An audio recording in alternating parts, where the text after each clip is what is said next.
परिवार मेरा तेरे गुण गाता, दोषी तो मैं हूँ उन्हें क्यों सताता, दोषी तो मैं हूँ उन्हें क्यों सताता। उनको भी भरोसा है तूने पाला पोसा है, उनको भी भरोसा है तूने पाला पोसा है। हारा हूँ बाबा पर तुझ पे भरोसा है, जीतूंगा एक दिन मेरा दिल ये कहता है। मेरे माझी बन जाओ, मेरे नाम चला जाओ, मेरे माझी बन जाओ। ओ अपराणिक स्वाध्याय मिला।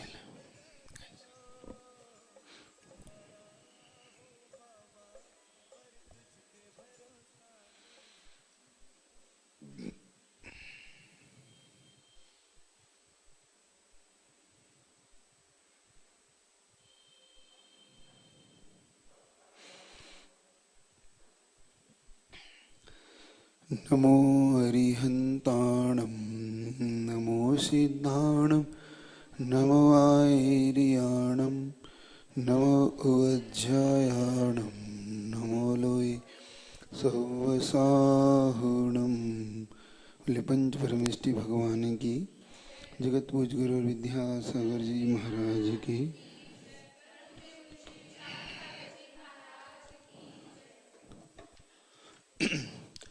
सम्यक दर्शन का विषय था। सम्यक दर्शन की जो 4 अनुयुग के हिसाब से अलग अलग जो विचारधाराएं हैं, तो वर्तमान युग के अनुसार सम्यक दर्शन सच्चे देव सद्गुरु पर विश्वास करने से, आस्था रखने से होना है। तो कण्डान युग के अनुसार 7 प्रत्ययों के उपसम 6 उपसम भाव से होता है। चरणानु के अनुसार प्रशम, संवेग, अनुकंपा और आस्तिक इन 4 भावों के माध्यम से होता है। और द्रव्यानु के अनुसार तत्व पर श्रद्धान से होता है। अब इन चारों में कोई भेद नहीं है। एक बात आप ध्यान रखना कि प्रथमानु के अनुसार होता होगा तो चरणानु के अनुसार नहीं होता, कर्णानु के अनुसार नहीं होता। नहीं, ये होते चारों अनुसार है। बस इसको कहने का इनका ढंग है, अलग अलग प्रकार से समझने का ढंग है कि सम्यक दर्शन को हम किस प्रकार से अलग अलग समझ सकते हैं। अंतर नहीं आएगा। अगर एक से अगर हुआ है तो अगर सम्यक दृष्टि है तो चारों से ही होगा वो, है ना। ये तो हम कह देते हैं, जैसे हमें लक्षण बनाना है, बाहर से कैसे जानेंगे, तो हम उसकी बाहर से आस्था देख लेते हैं कि भाई सच्चे देव सद्गुरु की मानता है, तो अपन कह देते हैं कि प्रथमानु के अनुसार है। अब किसी केवली ज्ञानी से या तो अवधि ज्ञानी मुनि वहां से पूछेंगे अपन कि इन्हें सम्यक दृष्टि है कि नहीं, तो वो अंदर का 6 भाव देख के बताएंगे क्योंकि कर्म प्रकृति है ना ये, क्योंकि वो पुद्गल को जानते हैं और कर्म भी पुद्गल है तो उसके 6 भाव से वो जान जाएंगे कि इनको सम्यक दर्शन है कि नहीं। फिर हम इसको चरणानियों के हिसाब से दे लेंगे तो उसके आचरण से प्रसम, संवेग भाव, दया, लोगों के प्रति दया का भाव, अनुकंपा का भाव, उनके प्रति व्यवहार से अपने को इससे, और द्रव्यानुयोग से अपन तत्वार्थ पे इसकी श्रद्धा है कि नहीं, आश्रव, बंध, संवर, निजरा से ये अपने आप को किस तरीके से करता है। तो ये ठीक है ना। अब अपना मुख्य विषय चल रहा था कल का कि वीतराग सम्यक दर्शन क्या वस्तु है। तो वीतराग सम्यक दर्शन कैसे कहते, ये एक समझने वाला विषय बहुत अच्छा है, क्योंकि व्यक्ति यहीं पर भ्रम में है।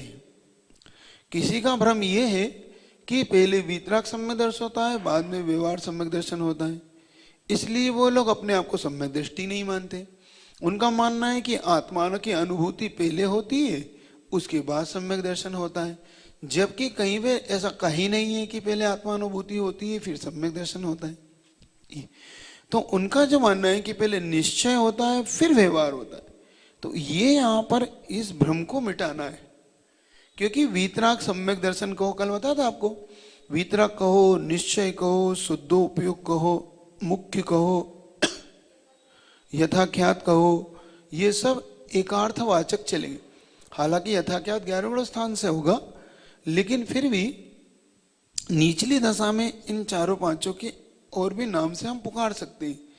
तो ये चारित्र का अविनाभावी भावी बताया था। अविनाभावी बता दिया था कि जो सम्यक दर्शन चारित्र को साथ लेकर चलता हो, ऐसा निश्चय सम्यक। कौन सा चारित्र? निश्चय चारित्र। चारित्र भी मतलब इसका मतलब हो गया दो प्रकार का हो गया, व्यवहार चारित्र और निश्चय चारित्र। जैसे व्यवहार सम्यक दर्शन और निश्चय सम्यक दर्शन।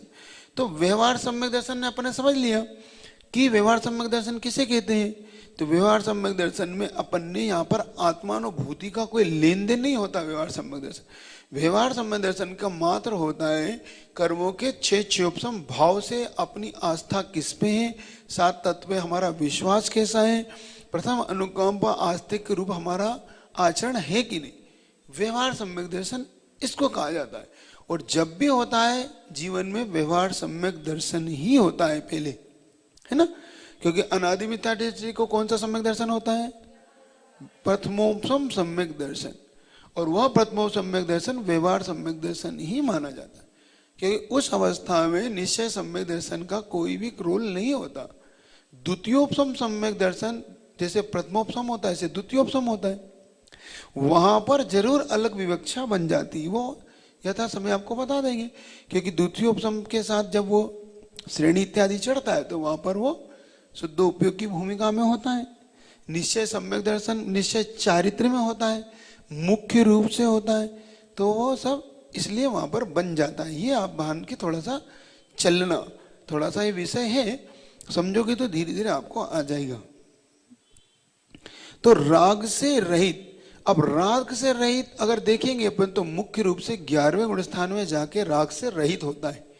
इससे पहले पहले वो संजुलन रूपी क्रोधमान माया लोभ के अलग अलग गुण स्थान में होता है। क्रोधमान माया लोभ के साथ जैसे 10वें गुण स्थान में सूक्ष्म लोभ रह जाता है। उससे पहले 9वें गुण स्थान के जो पार्ट करते हैं, अलग अलग भाग करते हैं, पहला भाग, दूसरा भाग, तीसरा भाग, चौथा भाग, ऐसे 6-7 भाग करते हैं वो। तो जहां पर स्त्री वेद, नपुंसक वेद, पुरुष वेद, फिर क्रोध मान माया, फिर अंतिम बादर लोभ, फिर सूक्ष्म लोभ, ऐसे विवक्षा जहां बनाते हैं वहां पर आपको समझना है, ठीक है ना। अभी इसको मैं ज्यादा नहीं ले रहा हूं, अभी सिर्फ यहाँ की चर्चा करता हूं आपके सामने। अब उदाहरण दे रहे हैं कि उदाहरण रामचंद्र जी जैसे सम्यक दृष्टि तो थे। कौन से सम्यक दृष्टि थे रामचंद्र जी? छायिक सम्यक दर्शन लेके। भरत चक्रवर्ती कौन से सम्यक दृष्टि थे? छायिक। बाहुबली कौन से सम्यक दृष्टि थे? छायिक। ये सब छायिक सम्यक दृष्टि।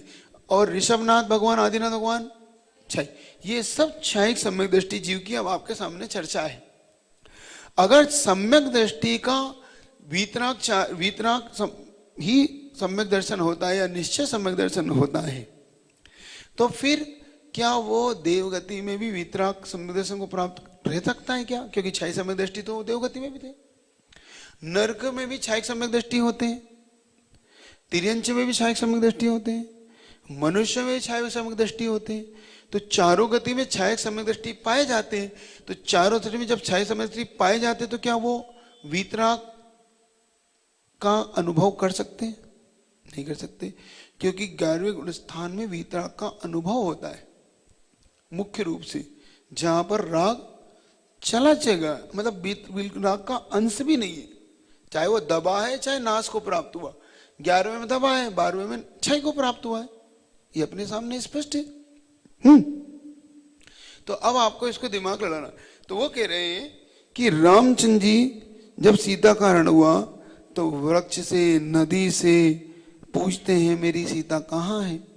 आपने देखा है, किसी ने देखा है? पक्षी से पूछ रहे हैं ना, जटायु पक्षी इत्यादि से पूछ रहे, तुमने मेरी सीता को देखा है?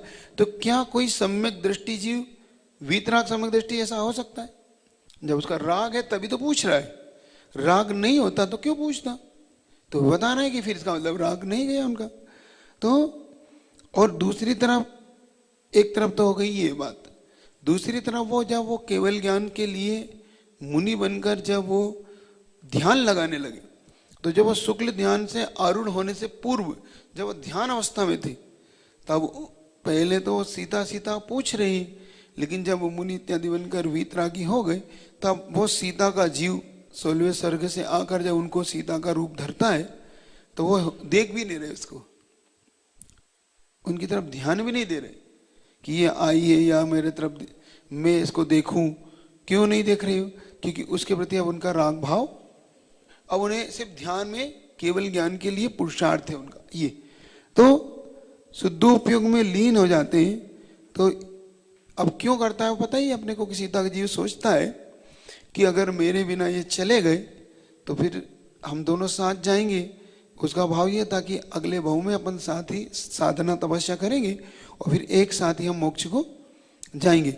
यह सोचकर वो देखो, जो जीव की परिणति कैसी है कि मोह के वशीभूत होकर जिसने जंगल जंगल घूमा, वही भी मोह से रहित होकर अब दिखता भी नहीं।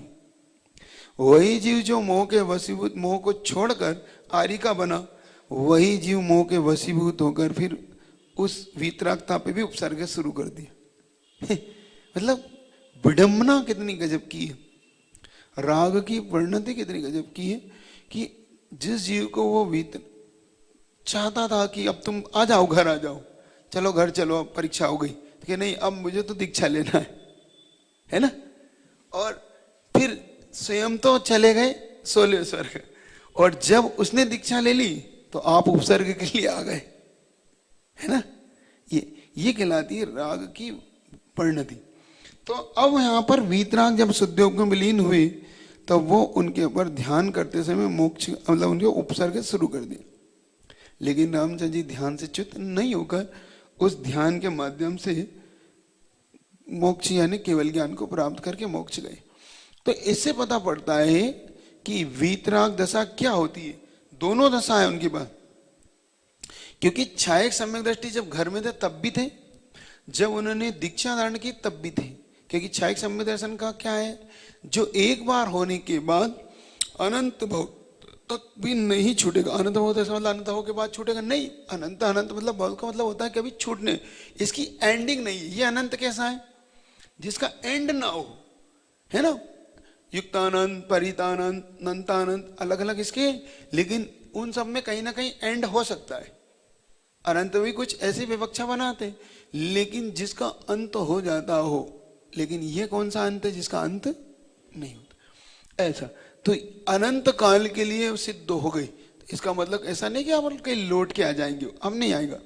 जीव एक बार शुद्ध हो गया तो वो पुनः अशुद्ध नहीं होगा, ये उसका अपना स्वभाव हो गया। ऐसे ही यहां पर भी चिंतन आपको करना है कि चारित्र का अविनाभावी क्या है। चारित्र का अविनाव वीतराग सम्यक दृष्टि। अब देखो, ऐसे भरत चक्रवर्ती अपने भाई से तो युद्ध के लिए तैयार हो गए। क्या हो गए, किसके लिए, पोदनपुर चाहिए। क्यों, क्योंकि मेरा चक्ररथ अंदर नहीं जा रहा, मैं 6 खंड का राजा अभी नहीं बन रहा हूं। तुम अगर राज्य करोगे तो मैं चक्रवर्ती की पदवी पे अभी नहीं जा पाऊंगा, इसलिए तुम मेरे अधीन हो जाओ। और भाई क्या कह रहा है, मैं तुम्हारे अधीन क्यों जाऊं, मुझे भी तो राज्य पिताजी ने ही दिया है, तुम्हें दिया है तो मुझे भी दिया है, और दोनों को जब एक साथ मिला है, एक ही पिता की अपन संतान है, तो मैं आपके अधीन क्यों हूं, और युद्ध कर लो।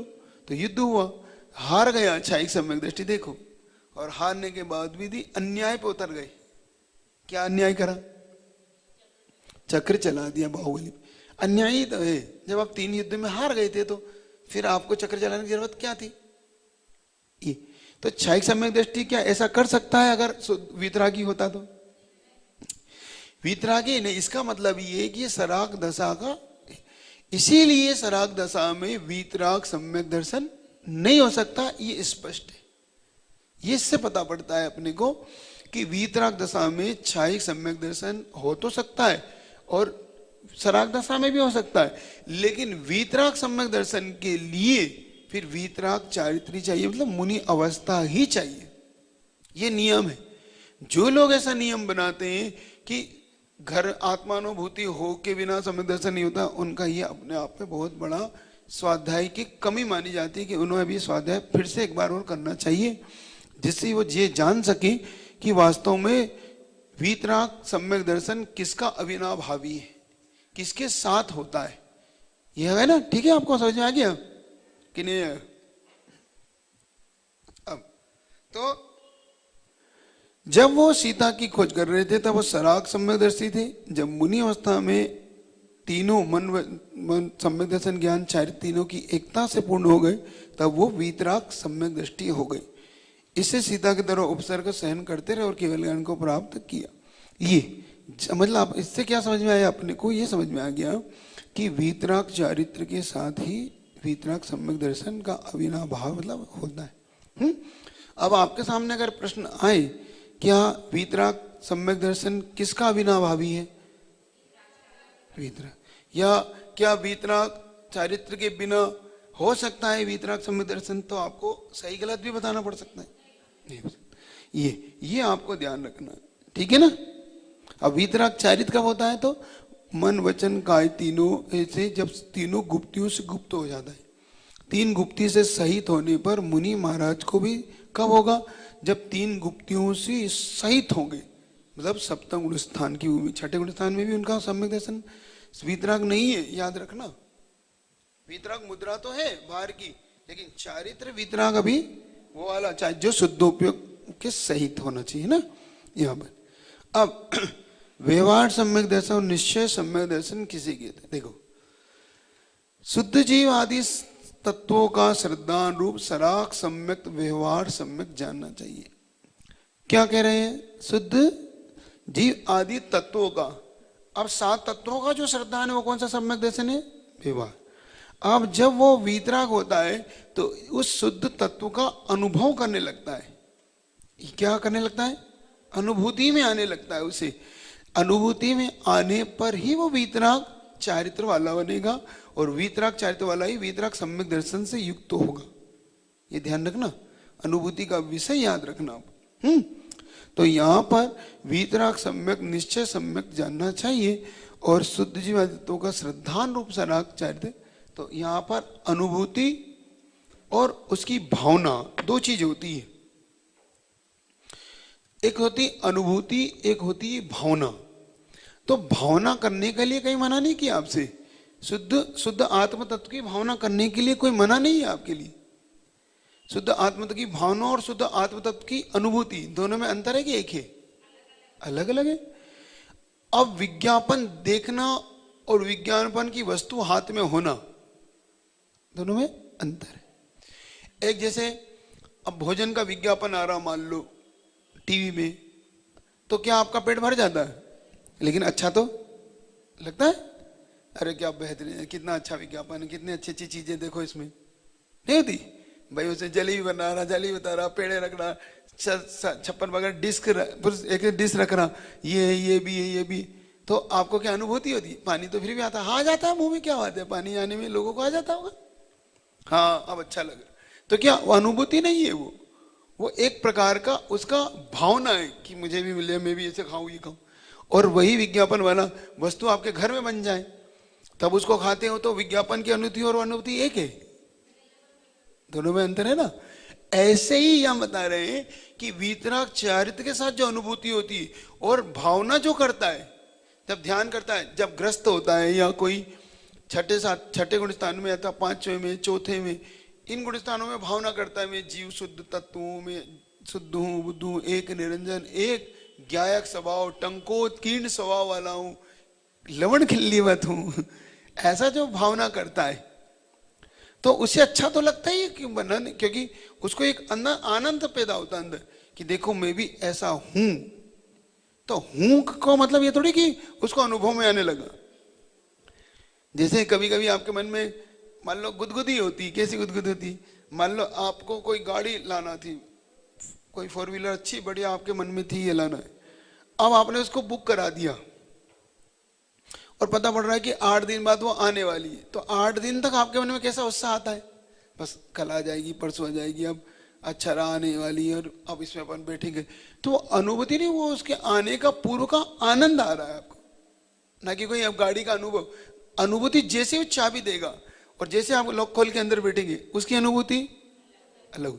और अभी जो 7 दिन तक लगाता है, अब गाड़ी आने वाली, ये होने वाला, अब तो अपन ऐसे, तो वो दोनों में अंतर है।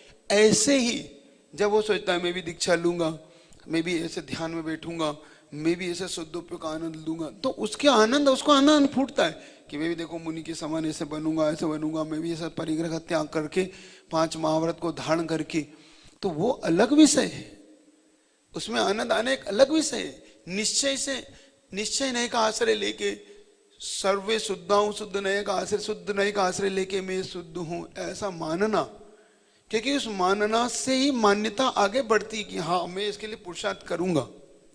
ये तो इसमें अंतर मान के चलना। ठीक है, अब आगे बढ़ रहा हूं ताकि आपका आज गुरुवार हो गया, थोड़ा आगे भी तो बढ़े विषय।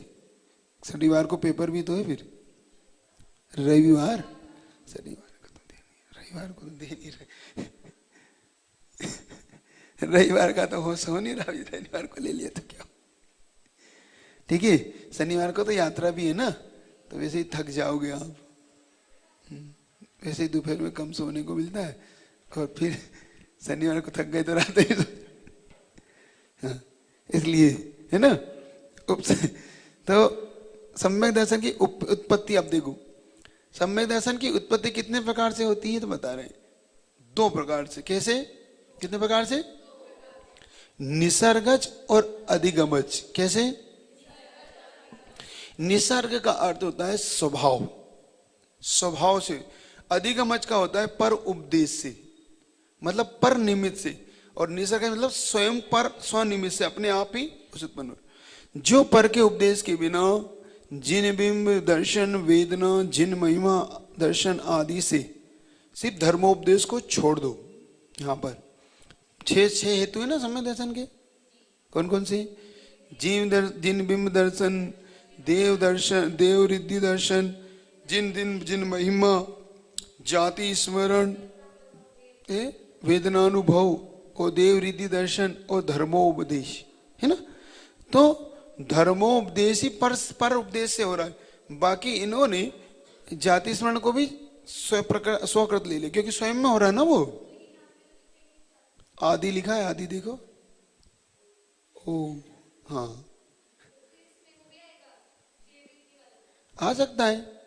देव रिद्धि मतलब पर निमित्त से, तो कुछ छूट जाएंगे जो पर निमित्त होंगे। आप पर निमित्त में ऐसा चलाएंगे, देखना कौन कौन से चले। तो यहां पर निसर्ग मतलब जो स्वभाव से हो रहा है, मतलब उसके लिए पर निमित्त नहीं होगा। अब दोनों में 6 उपसम भाव तो बनेगा, एक बात ध्यान रखना। क्या बनेगा? 6 उपसम भाव तो फिर भी बनाना है आपको, है ना। यहाँ पर अब अधिगज में जो गुरु के आदि के, अब गुरु आदि से बहुत सारी चीज ले लेना। कोई गुरु है या जाति स्मरण भी, अथवा कोई नहीं गुरु नहीं है, सामान्य व्यक्ति ने आपको सच्चे देव सदगुरु का उपदेश दे दिया।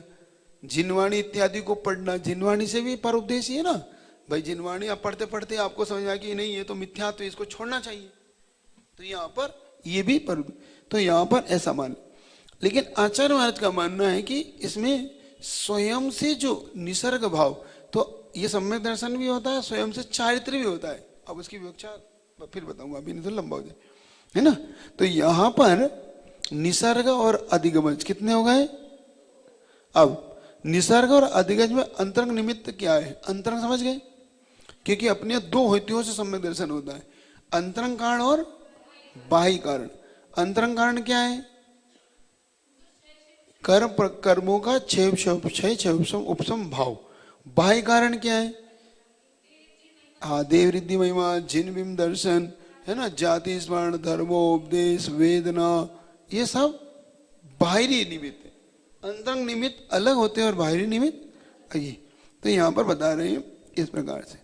अब तो दोनों ही सम्यक में मिथ्या, सम्यक्ता, संप्रकृति और अनंत चतुर्थ, इन 7 प्रकृतियों का उपसम 6 और 6 उपसम होना अंतरंग निमित्त है। मतलब 7 प्रकृति का ये 6 उपसम भाव तो होना है। कल बता दिया आपको 6 क्या कहलाता है, उपसम क्या कहलाता है और 6 उपसम क्या कहलाता है। ठीक है ना। ओ, तो इस प्रकार से अब अंतरंग निमित्त की अपेक्षा सम्यक दर्शन के कितने भेद हैं तो बता रहे। अंतरंग निमित्त की अपेक्षा उपसम सम्यक दर्शन, 6 उपसम सम्यक दर्शन, और ये अंतरंग निमित्त की अपेक्षा से ही है। अब उपसम सम्यक दर्शन के कितने भेद हैं? 2। उपसम का कल बताया था आपको, दबाना।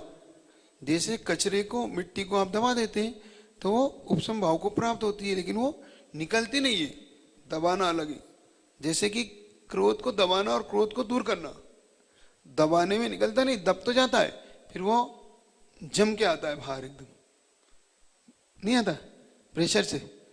स्प्रिंग होती ना, स्प्रिंग को जितना दबाओ उतनी तेजी से। तो कुछ लोग दबाते हैं तो कुछ लोग भैया निकाल देते कि भैया हम ऐसा ना हो कि हमारी स्प्रिंग बन जाए, उचक के बाहर। तो दबाना, तो यहाँ पर है उपशम का अर्थ उसको 7 प्रकृतियों को जिसने दबाया हो। तो अब प्रथमोपशम सम्यक दर्शन किसे कहते हैं? अब देखना यहाँ पर, कोई मिथ्या दृष्टि जीव दर्शन मोहिनी की 3, कौन कौन सी? मिथ्या, जोर से बोलो जरा, मुंह में ऐसा बोल रहे हो बड़बड़ा से, कुछ बोल नहीं रहे हो, बोला जरा। प्रकृति, ये 3, और 4 कौन सी? अनंत अनंत की ये। अब इन 7 प्रकृतियों का जिसने उपशम कर दिया, मतलब दबा दिया हो, उसे प्रथमोपशम सम्यक दर्शन कहते हैं। अब यह चारों गति के जीवों को प्राप्त हो सकता है, ठीक है ना। इसका कोई जरूरी नहीं कि इसको चारों गति में से, तो ये चारों गति के जीवों को प्राप्त हो सकता है ये, ठीक है। इसमें कोई डाउट तो नहीं, क्योंकि इसके बहुत सारे डाउट पहले मैं क्लियर कर चुका हूं कैसे होता है। तो 5 लब्धि इत्यादि बताई थी आपको, है ना। वो सब कौन सी 5 लब्धि होती है?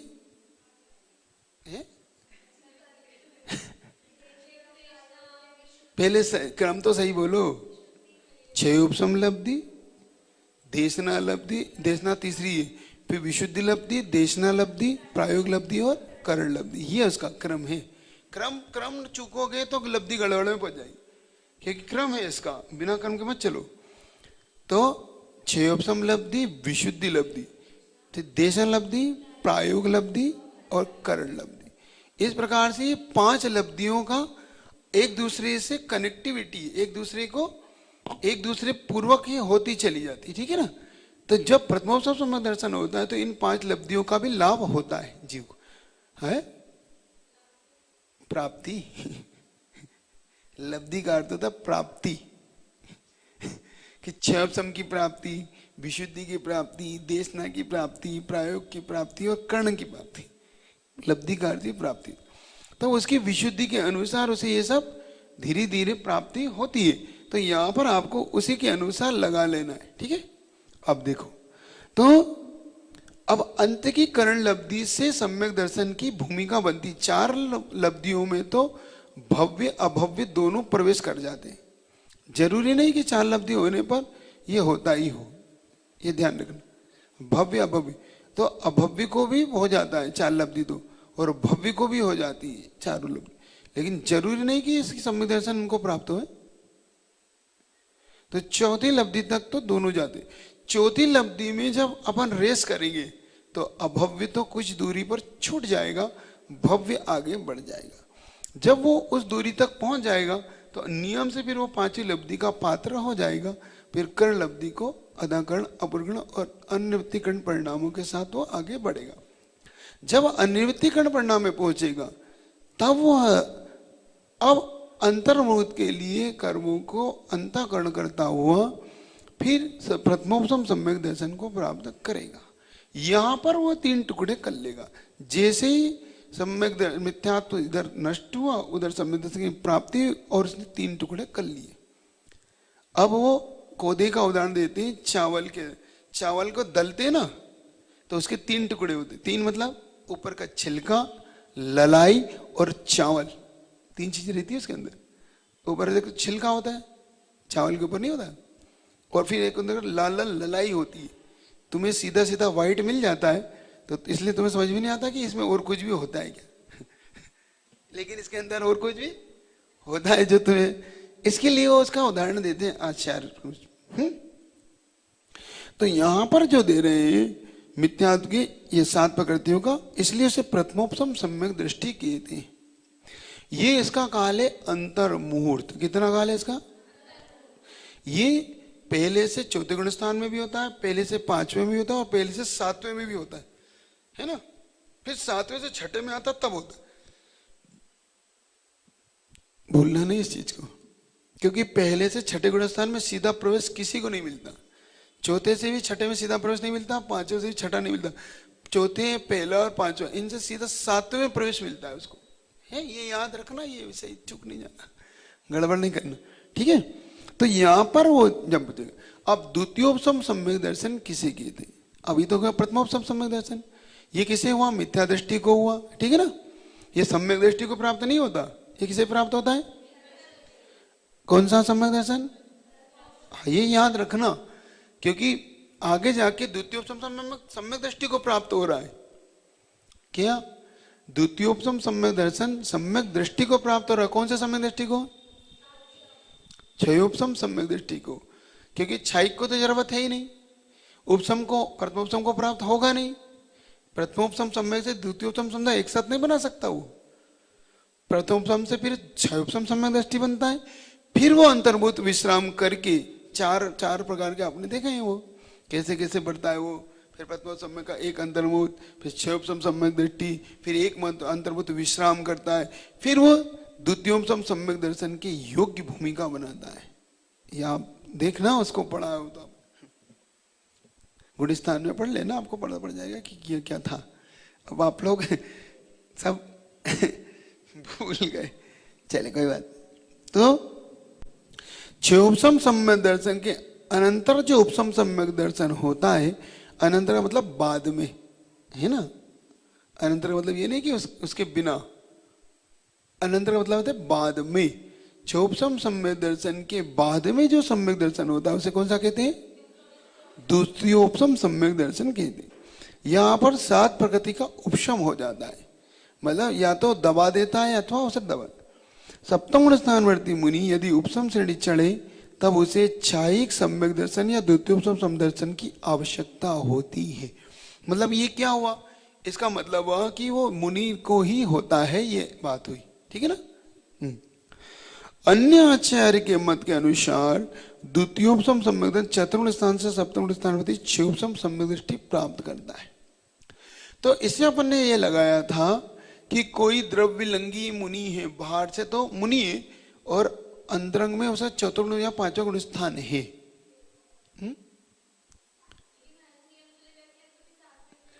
गुण स्थान गिर सकता है परिणामों के कारण, परिणामों के कारण अंदर का गुण स्थान गिर सकता है, बाहर से द्रव्यलिंग बना नहीं सकता है।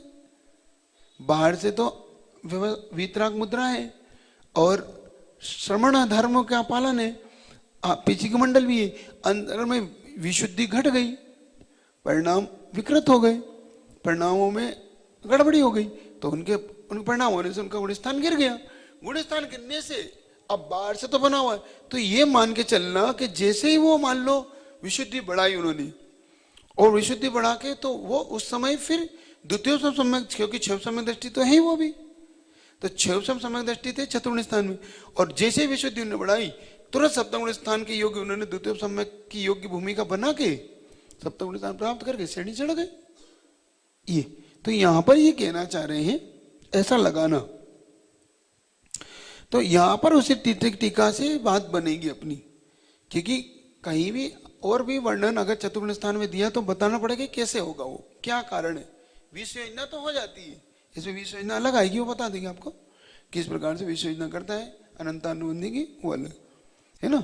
तो अभी इतना ही रखो आप लोग कि आचार्य के अनुसार चतुर्थ से सप्तम गुण स्थान में भी होता है, तो बता दिया उनने धवला पुस्तक 1 में, फिर कार्तिकी अनुपेक्षा में और मूलाचार्य 3 ग्रंथों के आपको रेफरेंस उन्होंने दिया। सर्वप्रथम जीव को कौन सा सम्यक दर्शन होता है, तो प्रथमोपम सम्यक दर्शन होता है। आंख मीच के बोलना, क्या कौन सा सम्यक दर्शन होता है, बिल्कुल निडर होके, इसमें कोई विचार नहीं बनाना कि क्या मालूम कौन सा होता है। प्रथमोपम सम्यक दर्शन ही होता है। जब भी पहली बार कोई सम्यक दर्शन होगा जीव को, तो प्रथमोपम सम्यक दर्शन ही होगा, इसमें कहीं भी कोई भी।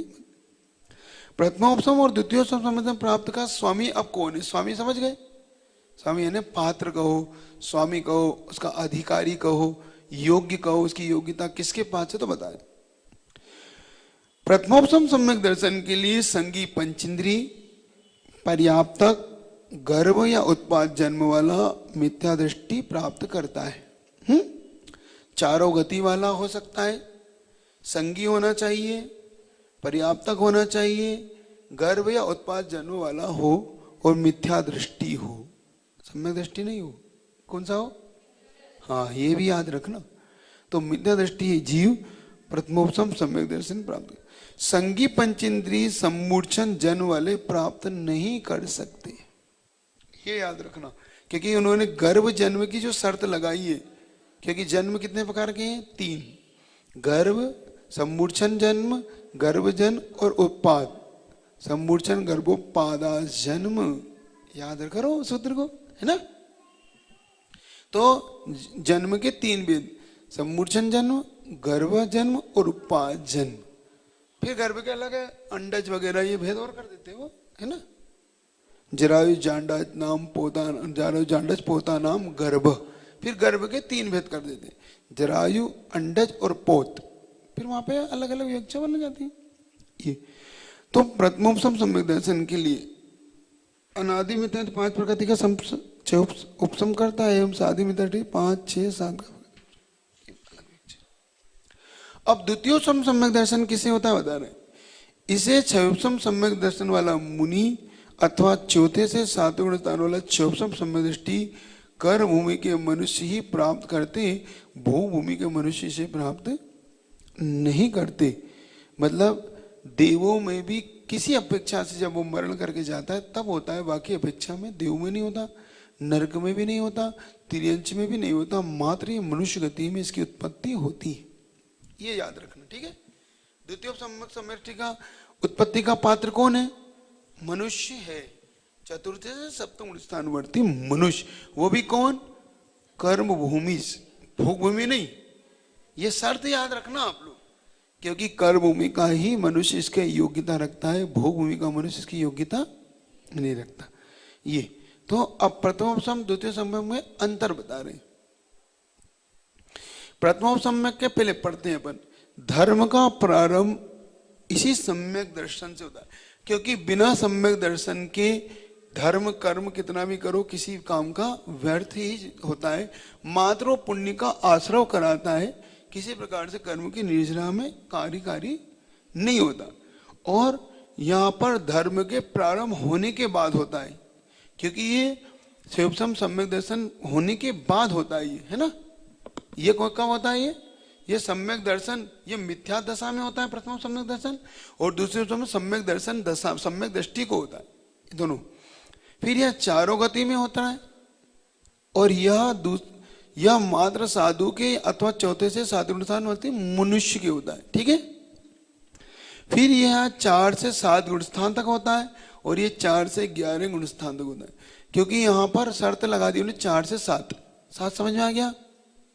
जैसे मान लो 7 पहला मिथ्या दृष्टि था, अनादि मिथ्या दृष्टि, सीधा पहले से 7वें में चला गया तो अंतर्मूर्त तक रह गया, इसलिए 7 हो गया। 5वें में चला गया तो 5वां भी हो गया, चौथे में गया तो चौथा हो गया, ऐसा। छठे में अपने आप आ ही जाएगा, क्योंकि जब 7वें से गिरेगा तो छठे में आएगा, छठा सातवां उसका होगा, ये भाव। और चौथे से 11वें क्यों बोला इन्होंने? क्योंकि श्रेणी चढ़ रहा है, श्रेणी चढ़ रहा है 8वें 9वें 10वें गुणस्थान में, कोई मुनि महाराज है, सब श्रेणी चढ़ रहे हैं, तो श्रेणी चढ़ते समय ये द्वितीय सम्यक दर्शन।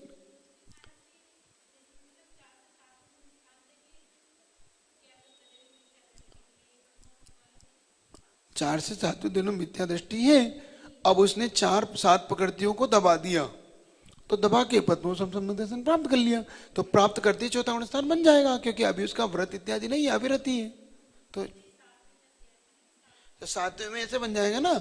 मान लो मिथ्या दृष्टि था, सीधा मुनि बन गया, तो तीनों एक साथ प्राप्त कर लिए, सम्यक ज्ञान सम्यक दर्शन सम्यक चारित्र, तो 7वें गुणस्थान में आ गया वो। मान लो वो व्रती बन गया, प्रतिमाधारी बन गया, पहले मिथ्या दृष्टि था, उसको उपदेश मिला और सीधा उसने कहा ठीक है तो फिर हम व्रत को धारण करेंगे, हम प्रतिमा को धारण करेंगे, धारण करके सीधा वो 5वें गुणस्थान में आ गया, और 7वें से वो छठे सातवां बना लिया, तो ऐसे छठे सातवां में ऐसे बन जाएगा, चौथे में ऐसा बन जाए। इस प्रकार से उसको अलग अलग विवक्षाओं से आप अलग अलग प्रकार से यहाँ पर बनाना। चलिए ठीक है। अब किसी भी गति में अपर्याप्त अवस्था में नहीं रहता। अब देखो, अपर्याप्त अवस्था में प्रथम सम्यक दर्शन नहीं हो सकता, ये शर्त है। क्योंकि अपर्याप्त दशा कब होती है? जब पर्याप्ति पूर्ण नहीं होती है, अथवा वो मान लो 6 पर्याप्ति के लिए उसने, या 4 6 की मान के चलो, क्योंकि इसके बिना तो कोई नहीं। मान लो देवगति में, मनुष्य में, तिर्यंच में, नरक में, जब तक वो अपर्याप्त अवस्था में है तब तक उसे प्रथमोपम सम्यक दर्शन नहीं हो सकता। इसलिए और द्वितीयोपम सम्यक दर्शन, छयोपम सम्यक दृष्टि को, ये देवगति मात्र अपर्याप्त अवस्था में रह सकता है। वो बता दिया था आपको कि कोई 11वें गुण स्थान में मरण हुआ और मरण करके सीधा उसको 4था गुण स्थान बन गया, क्योंकि उसे देवगति में जाना था। तो वहां पर भी उसे अंतर्मुहूर्त काल के लिए वो द्वितीयोपम सम्यक दर्शन अपर्याप्त में बनेगा, और जैसे वो पर्याप्त तक हो जाएगा देव, वैसे उसका सम्यक दर्शन छूट के छयोपम सम्यक दृष्टि हो जाएगा। ये लगा के चलना। अब यहाँ मिथ्या दृष्टि प्राप्त करता है, ठीक है, क्योंकि मिथ्या दृष्टि है, और यहाँ सम्यक दृष्टि प्राप्त करता है क्योंकि छयोपम सम्यक दृष्टि प्राप्त करता है। ये इसमें मरण नहीं होता, इसमें मरण हो सकता है। प्रथम समय मरण नहीं होता, द्वितीय समय मरण हो सकता है। यह अर्धपुद्गल प्रवर्तन काल में असंख्यात बार हो सकता है। ये एक भाव में 2 बार और पूरे संसार से मुक्त होने से पहले 4 बार तक हो सकता है ना? ये है ना, ये समझ में आ गया आपको? असंख्यात बार अर्धपुद्गल परिवर्तन कितना बड़ा हो सकता है? असंख्यात 24 बीतने वाला हो सकता है। कितनी? असंख्यात 24 आपकी। ये भी असंख्यात 24 का अगर काल देखो तो ये भी अनंत काल के बराबर आएगा। अब ये वो अनंत होगा जो एंडिंग होगा, है ये अंत वो हो सकता है, ये एंड को प्राप्त हो, लेकिन संख्या उसकी अगर देखोगे एक तरफ से तो ये भी अनंत काल बीता देगा। कि एक बार होके छूट गया, फिर वो घूमता रहा 4 गतियों में। जैसे अपन देखते ना, माहिर का जीव आदिनाथ भगवान के समोसरण से वहां से भटका, और भटकते भटकते माहिर कहाँ जाके सिंह के पे, तो ये भी करोड़ों वर्ष निकल गए उसके, क्योंकि एक कोड़ा कोड़ी सागर का काल है। 4था काल से 42,000 वर्ष कम कर दो, उसमें से 84 नहीं 42 कर दो, 42 21 के 2 कम कर दो, 21 का पंचम, 21 का छठा काल, ऐसे 42,000 वर्ष कम करके एक कोड़ा कोड़ी सागर। सागर कितना बड़ा होता है अपन समझ चुके हैं। एक ही सागर, तो ये तो एक कोड़ा कोड़ी सागर कह रहे हैं, बहुत बड़ा काल होता है। तो वहां तक भटकता भटकता, तो यही नहीं बीतते बीतते उसके इतने भाव बीत जाते हैं, ठीक है ना। अब तो ये 2 बार कैसे? तो जैसे मुनि बना, उपसम श्रेणी चढ़ा, फिर गिरा, फिर मुनि बना, मतलब मुनि अवस्था में फिर पुनः दूसरे चढ़ गया। तो एक जीवन काल में 2 बार, जैसे मुनि रहा, उपसम श्रेणी चढ़ा, फिर नीचे आ गया 6ठे 7वें प्रवर्तन, फिर एक बार फिर चढ़ गया, तो ये 2 बार हो गया। और संसार चक्र का मतलब क्या हुआ? अब दोबारा नहीं चढ़ेगा, एक भाव में 2 बार हो गया, अब फिर मुन के देव बन गया, फिर मनुष्य बना, फिर मुनि बना, फिर 2 बार फिर चढ़ गया, और फिर मोक्ष चला गया। 5वीं बार में इसको 5वीं अटेम्प्ट नहीं मिलेगा। अब इसके लिए नियम से मोक्ष जाना है। अब इसको 6 सम्यक दर्शन प्राप्त करके मोक्ष चला जाएगा। ये अब 4 बार मिलेंगे, ठीक है? समझ में आ गई ना? नहीं आई क्या?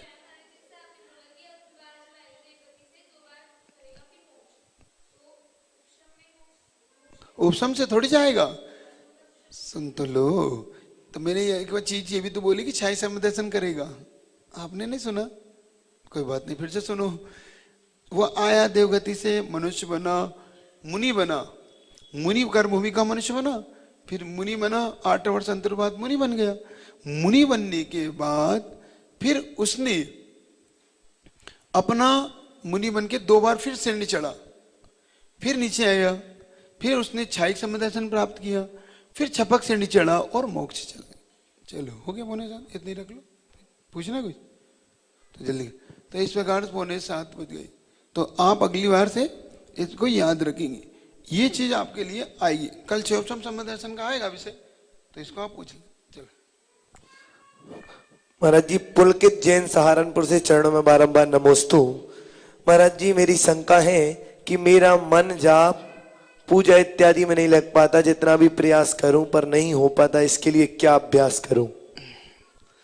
प्रश्न वहीं खड़ा हुआ है।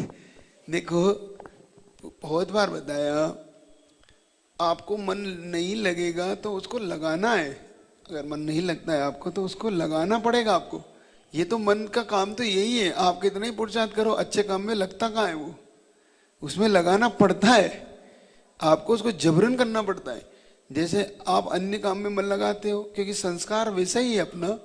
अपना संस्कार अन्य अन्य कार्यों के में लगा हुआ है, इसलिए उस संस्कार को बदलने के लिए हमें इसमें पुरुषार्थ करना चाहिए।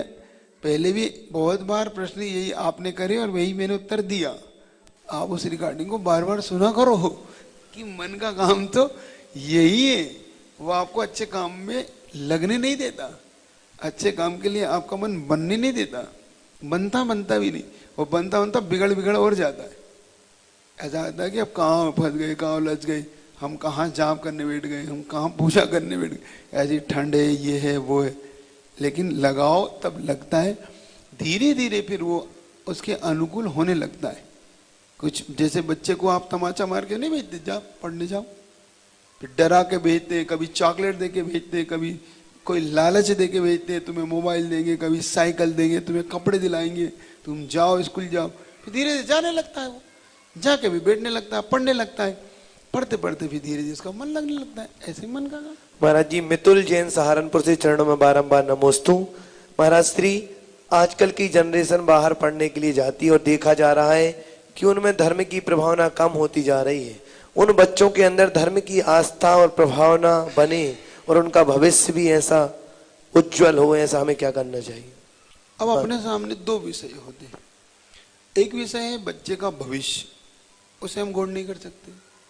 दूसरा विषय है बच्चे का संस्कार, उसे भी हम गौर नहीं कर सकते। एक तरफ हमें ऐसा लगता है कि इसको पढ़ाई कराना बहुत जरूरी है, क्योंकि बिना पढ़ाई के ये कुछ नहीं कर पाएगा, क्योंकि ये अब दौर पूरा पढ़ाई का है।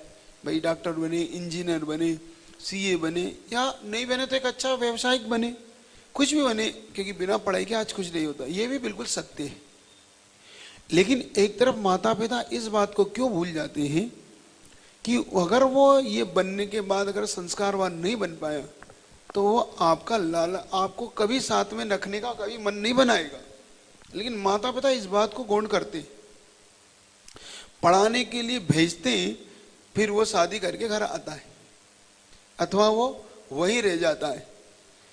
अब मान लो कि अब सहारनपुर से ही प्रश्न है, तो सहारनपुर में अभी हम चतुर्मास करके हम जानते हैं सहारनपुर में कितना बड़ा है। अब वहाँ का वातावरण और पुणे, बॉम्बे, इधर का वातावरण भिन्न भिन्न है। कम से कम उसका भविष्य बनाने के साथ साथ उसमें एक संस्कार भी दो। मतलब आप मात्र उसे धन कमाने की विद्या मत दो।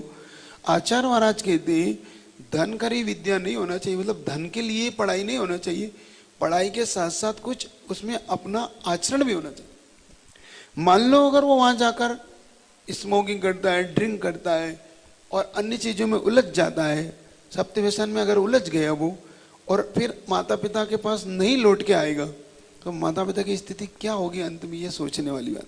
तो आपको उसको संस्कार कैसे देना है, तो मैं फिर कह रहा हूं जब तक वो आपके पास है, क्योंकि आपके पास वो बचपन से लेके कम से कम 9-10 तक तो रहता है, बल्कि 12th तक रहता है। तो 12th तक बहुत पर्याप्त संस्कार देने का समय होता है, कम नहीं होता। 12 साल मतलब कम से कम 12वीं तक, मतलब 15 से 16-17 साल तक, 18 साल तक आराम से वो आपके पास रहता है। और 18 साल किसी भी माता पिता के लिए कम नहीं होते संस्कार देने के लिए।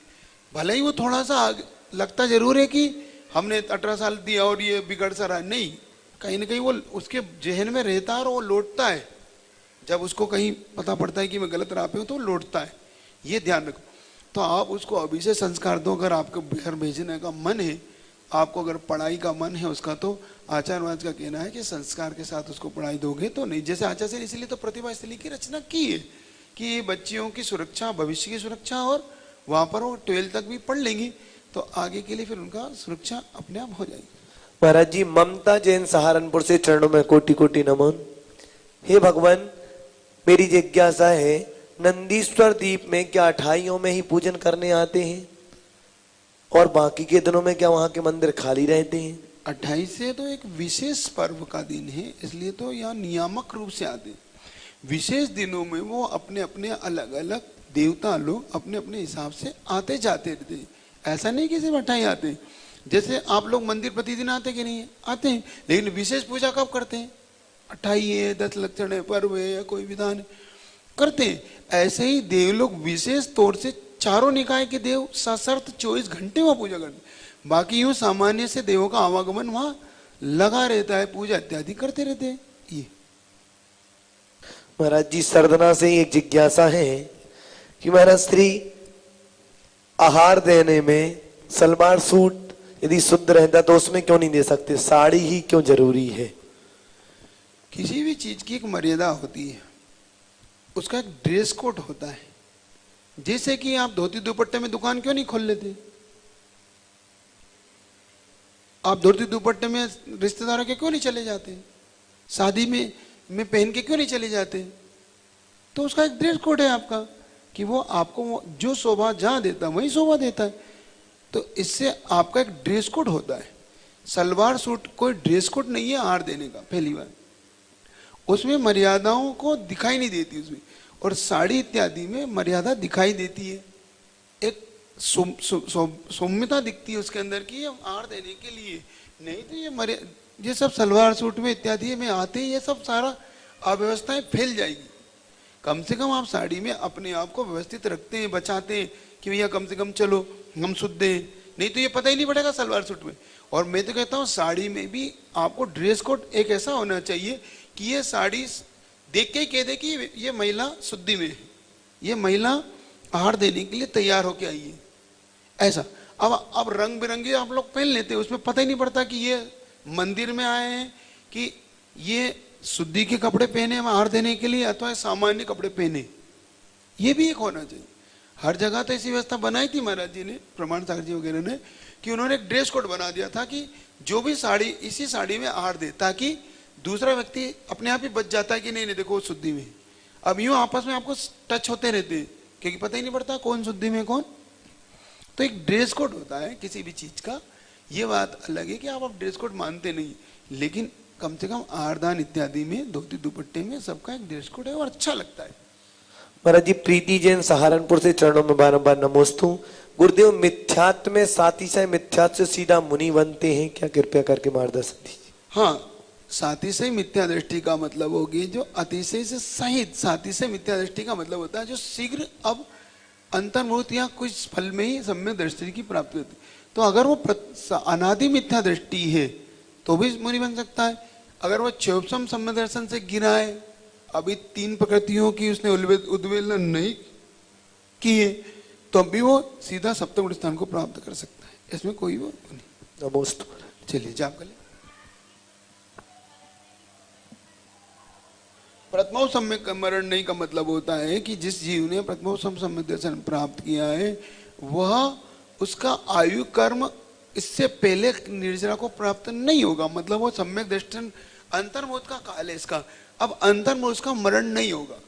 अब जैसे ही मरण होगा तो सम्यक दर्शन छूट जाएगा उसका। 2 चीज, सम्यक दर्शन छूटने के बाद मरण हो जाएगा अथवा मरण होते समय सम्यक दर्शन छूट जाएगा उसका। ये उसकी शर्त है। मतलब उसके रहते रहते मरण नहीं होगा। अंतर्मुहूर्त हम जानते हैं कितना होता है। अंतर्मुहूर्त के बहुत सारे प्रकार हैं। ये चलिएगा, जाप कर ले। ओम सम्यक दर्शनाय नमः, ओम सम्यक ज्ञानाय नमः, ओम सम्यक चारित्राय नमः, ओम ह्रीं अरम अस्याउष नमः, ओम ह्रीं अरम अस्याउष नमः, ओम ह्रीं ओम ह्रीं अरम अस्याउष नमः, ओम ह्रीं अरम अस्याउष नमः, ओम ह्रीं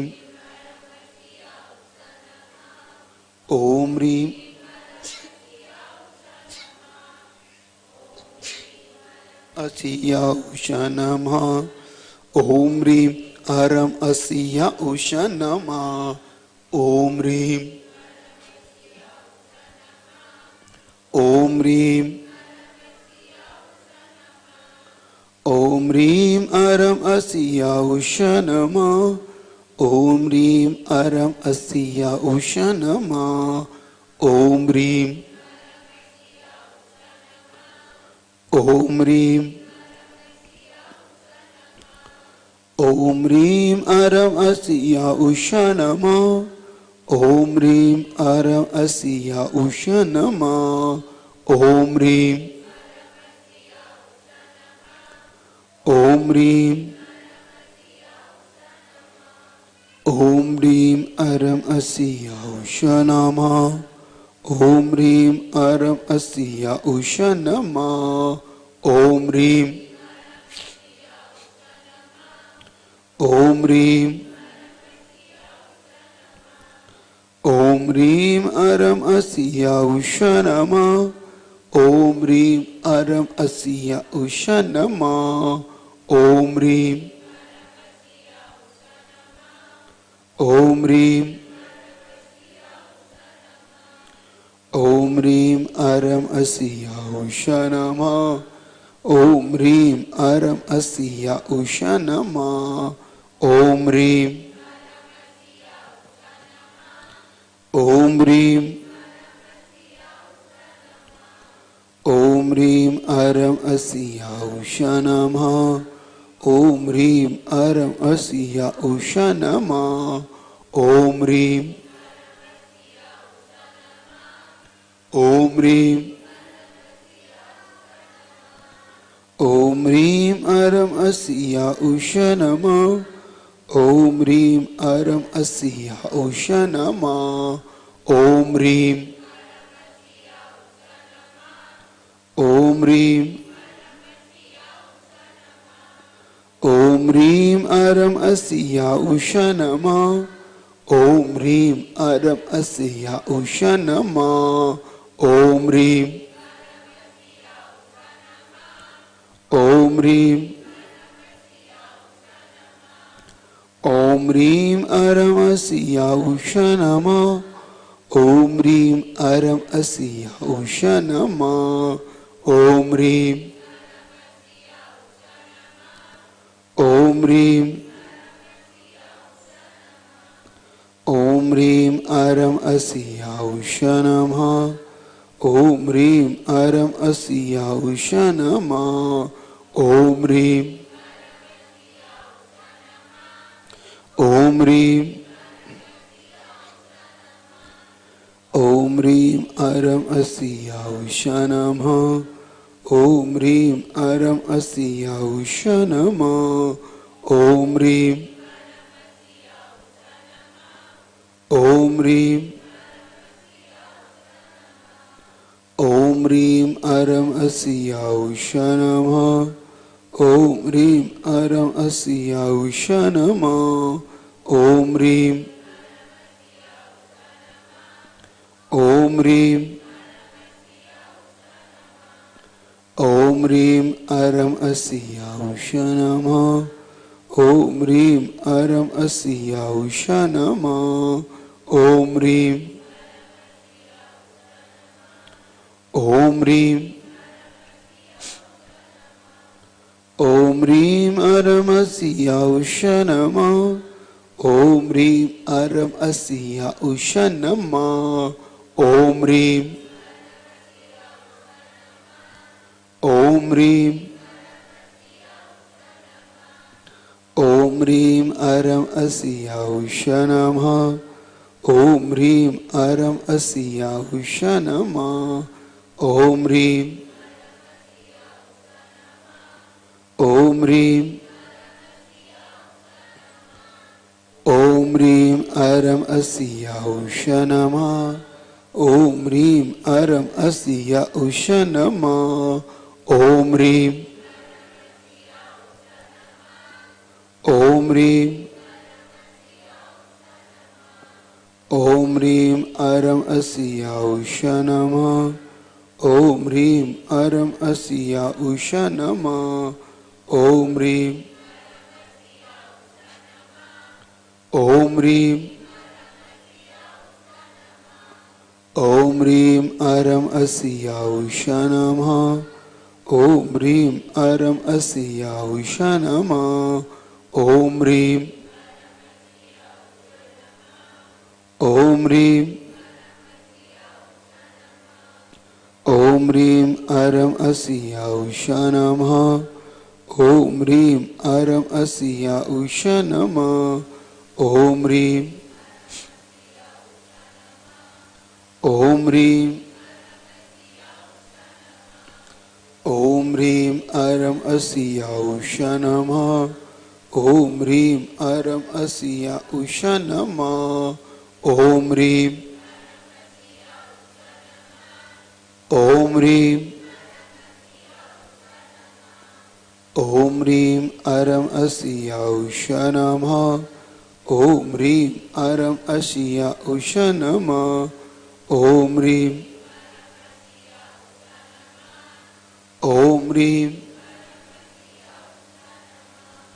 ॐ ह्रीं अरं अस्याउषा नमः। ॐ ह्रीं अरं अस्याउषा नमः। ॐ ह्रीं ॐ ह्रीं ॐ ह्रीं अरं अस्याउषा नमः। ॐ ह्रीं अरं अस्याउषा नमः। ॐ ह्रीं ॐ ह्रीं ॐ ह्रीं अरं अस्याउषा नमः। ॐ ह्रीं अरहं अस्याउषा नमः। सम्यक् दर्शनाय नमः। सम्यक् ज्ञानाय नमः। सम्यक् चारित्राय नमः। बोले पंच परमेष्टि भगवान की। अब आपका रिजल्ट आ रहा है ऑनलाइन वालों का, है ना? ऑनलाइन वालों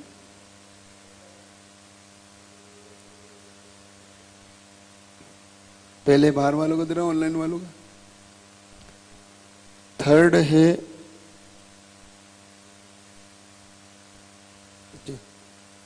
श्रीमती शिल्पा जैन सारपुर 77 नंबर, थर्ड आई हो, है ना? और सेकंड है प्राची जैन सरदना, ये भी ऑनलाइन में दिया था कि नहीं? इनका तो इसमें जोड़ दिया करोगे ना सरदना वालों में, फिर कोई बात नहीं। जिनने ऑनलाइन दिया उसमें ले लिया होगा उन्होंने, कोई बात। तो प्राची जैन, श्रीमती प्राची जैन सरदना 82 नंबर, और श्रीमती वंदना जैन ऋषिकेश से। वंदना जैन कौन है? ऋषिकेश दिया होगा उन्हें। इनने 83 नंबर के साथ फर्स्ट आई है ऋषिकेश। और इधर है, ये तो पूरा काल का परिवार ही है। थर्ड है श्रीमती कविता जैन। कविता जैन कौन है? 82 नंबर। और कुमारी स्वस्ति जैन 84 नंबर सेकंड। और फर्स्ट है इसी का जैन 86 नंबर। अच्छा अच्छा, बहुत अच्छा। ये पूरा काल का परिवार का इसमें वो है, क्या बात नहीं, मेहनत भी करते। इस प्रकार की बाकी नंबर आपकी लिस्ट आ जाएगी, ठीक है ना? चलिए इधर रख ले। अब आपको तैयारी करना है परसों की, रविवार की। आज गुरुवार हो गया, शुक्र शनि 2 दिन है, 2-3 दिन है आपके पास। तो इसी सम्यक दर्शन की आप तैयारी कर लेना। आपको पीडीएफ फाइल तो पहुंच गई होगी ना? चलिए। जिनवाणी के ज्ञान से सूझे लोग आलोक, सुवाणी मस्तु धरो सदा। हे जिनवाणी भारती तो हे जपो दिन रिंझो तेरी शरण। चलिए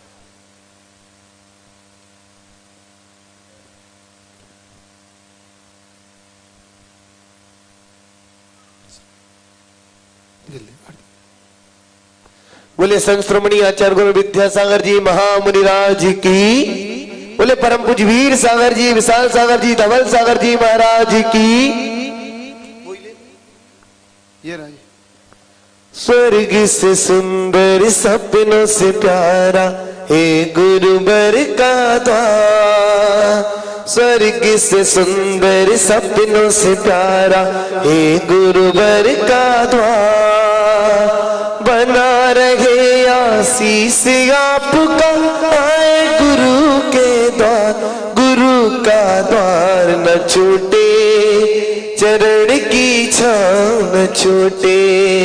गुरु का द्वार न छूटे, चरण की छाँव न छूटे। मातु पिता तुम मेरे सच्चे गुरु हमारे। मातु पिता तुम मेरे सच्चे गुरु हमारे। तुमसे मिला ये जीवन तुम हो भगवान हमारे। तुमसे मिला ये जीवन तुम हो भगवान हमारे। कहाँ मिलेगी इतनी ममता, कहाँ मिलेगी इतनी ममता, इतना प्यारे दुला गुरु का द्वार न छूटे। चरण की छाँव न छूटे, गुरु का द्वार न छूटे। चरण की बुद्धिहीन था बालक गुरुवर तुमने बहुत सिखाया। बुद्धिहीन था बालक गुरुवर तुमने बहुत सिखाया। तेरी शरण में आकर गुरुवर मैंने सब कुछ पाया। तेरी शरण में आकर गुरुवर मैंने सब कुछ पाया। कहाँ मिलेंगे ऐसे शिक्षक, कहाँ मिलेंगे ऐसे शिक्षक, ऐसी प्यारी डांट गुरु का द्वार न छूटे। चरण की छाँव न छूटे, गुरु का द्वार न छूटे। चरण की छाँव न छूटे। स्वर्ग से सुंदर सपनों से प्यारा हे गुरुवर का द्वार। स्वर्ग से सुंदर सपनों से प्यारा हे गुरुवर का द्वार। बना रहे आशीष आपका आए गुरु के द्वार। गुरु का द्वार न छूटे, चरण की छाँव न छूटे। गुरु का द्वार न छूटे, चरण की छाँव न छूटे। बोलिए खजराट श्री पद्म प्रभु भगवान की जय। बोलिए खजराट श्री महावीर भगवान की जय। कुंडलपुर के बड़े बाबा की जय। संत शिरोमणि आचार्य गुरु विद्यासागर जी महामुनिराज की। बाकी लोगों का रिजल्ट सुन ले सभी लोग। श्रीमान राज